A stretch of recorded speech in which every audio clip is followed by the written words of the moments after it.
हाँ जी। जी महाराज जी, स्वामी प्रसाद मौर्य के बयान को लेकर आपकी क्या प्रतिक्रिया है?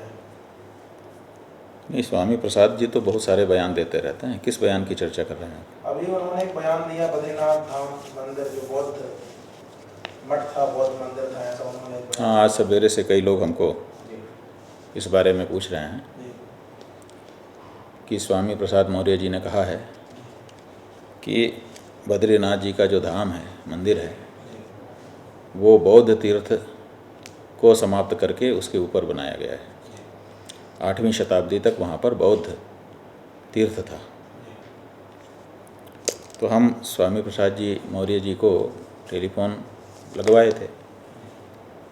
स्वामी प्रसाद जी का जो नंबर है इंटरनेट पर उपलब्ध, उस नंबर पर किसी व्यक्ति ने फ़ोन उठाया, बताया गया कि उनको बात कराइए।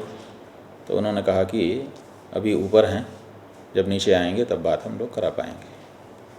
तो जब वो नीचे आएंगे तब उनसे हमारी बात होगी, तब हम लोग उनके आशय को समझेंगे कि वो क्या कहना चाहते हैं। लेकिन जिस तरह का वक्तव्य उनका फैलाया जा रहा है, जो हमारे सामने रखा गया, उसमें वो ये कहते हुए दिखाई दिए कि 8वीं शताब्दी के पहले वहाँ पर बौद्ध तीर्थ था, उस बौद्ध तीर्थ को समाप्त करके बद्रीनाथ जी का धाम हिंदुओं ने बना लिया है। तो ये बिल्कुल तथ्य विपरीत बात है। स्वामी प्रसाद मौर्य जी न तो धर्मशास्त्र के विद्वान हैं, ना ही इतिहास के विद्वान हैं। वो राजनीतिज्ञ हैं और राजनीति को चमकाने के लिए बीच बीच में ऐसे बयान देते रहते हैं जिससे हम हिंदुओं की, सनातन धर्मियों की भावनाओं पर बार बार ठेस लगती है। अभी उनका वो बयान भूला भी नहीं है जिसमें उन्होंने रामचरितमानस को जलाने के लिए और समाप्त करने के लिए लोगों को प्रेरित किया था। अब उन्होंने ये बात कह दी, बद्रीनाथ धाम करोड़ों सनातन धर्मियों की आस्था का केंद्र है और सतयुग का धाम है, आज का नहीं है। हमारे यहाँ सतयुग से ही वहाँ पर भगवान नर नारायण की तपस्या का, भगवान बद्रीनाथ जी की तपस्या का वर्णन मिलता है और वो आज भी वहाँ पर तपोमूर्ति विराजमान होकर के लोक कल्याण के लिए तप कर रहे हैं और उनका दर्शन हम लोग करते हैं। वो सतयुग का धाम है। अब उस सतयुग से जो धाम वहाँ पर निरंतर चला आ रहा है, उस धाम के बारे में कह रहे हैं कि 8वीं शताब्दी में वहाँ पर बौद्ध तीर्थ था। तो ये बिल्कुल तथ्य से विपरीत बात है।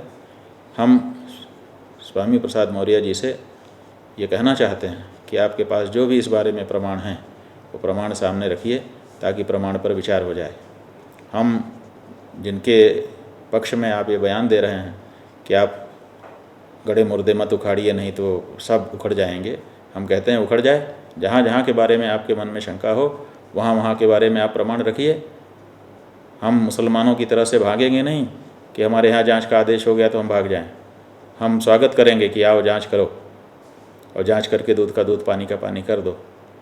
तो स्वामी प्रसाद मौर्य जी से हमारा अनुरोध है कि उनके पास इस बारे में जो भी प्रमाण हों, व्यवस्थित करके उन सब प्रमाणों को सामने रखें ताकि उनकी इस बात पर विचार कर लिया जाए। और अगर उन्होंने बिना सिर पैर की कोई बात कही है तो उसके लिए उनको जिम्मेदारी भी लेना होगा। ऐसा नहीं है कि आप राजनीति में कुछ भी बोल करके चले जाओ। राजनीतिज्ञों को भी अपने बोले गए वचनों पर जिम्मेदार होने का, जवाबदेह होने का अवसर आ गया है। आप किसी की भी भावना को कभी भी छेड़ देते हो, कुछ भी कह देते हो।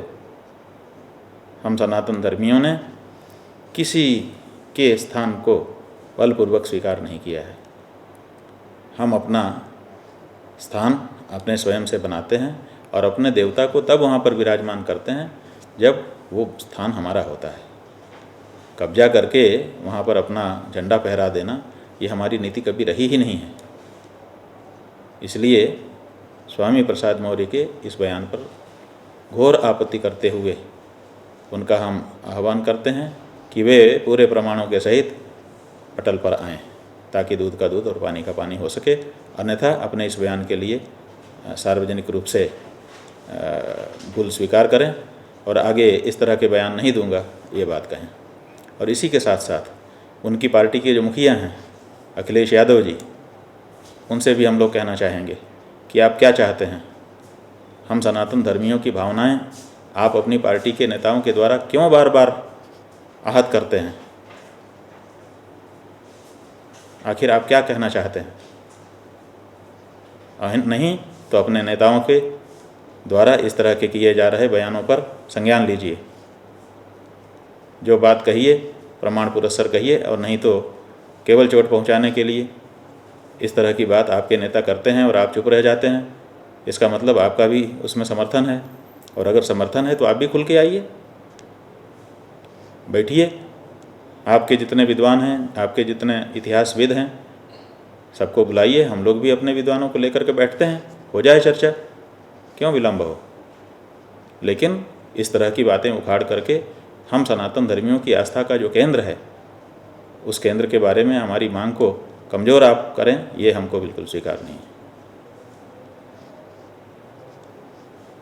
और क्या है जी? दूसरा क्वेश्चन कही तो बद्रीनाथ धाम की पौराणिक कथा और आध्यात्मिकता की। वो कथा और आध्यात्मिकता तो है ही है, करोड़ों लोग वहाँ जा रहे हैं, सब जानते हैं बद्रीनाथ धाम का महात्म्य। ये महात्म्य कहने का समय नहीं है, ये तो वहाँ पर जो कौए आकर के बीट कर रहे हैं, उस बीट को धो करके पोंछ करके साफ कर देने का समय है।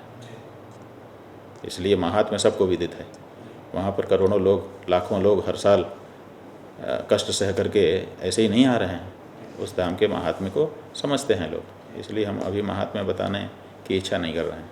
मंदिर का इतिहास और मंदिर का इतिहास बहुत पुराना है, समय समय पर उसका जीर्णोद्धार हुआ है। वर्तमान में जो मंदिर वहाँ पर विराजमान है, उसका उद्धार भगवान शंकराचार्य जी के द्वारा हुआ है, ये इतिहास है। और वो भी जैसा कि हम लोग परंपरा से सुनते चले आए हैं कि भगवान शंकराचार्य जी ने अपनी माता के गहनों के पैसे से उस मंदिर का निर्माण किया है। तो वो बहुत पवित्र स्थान है, सामान्य स्थान नहीं। ठीक है, अभी तो मुख्य बात देखिए यही है कि स्वामी प्रसाद मौर्य जी अगर कुछ बोल रहे हैं तो पूरी जिम्मेदारी से उसके लिए आगे आएं, अगर उनके पास कोई प्रमाण है तो उनको सामने रखें।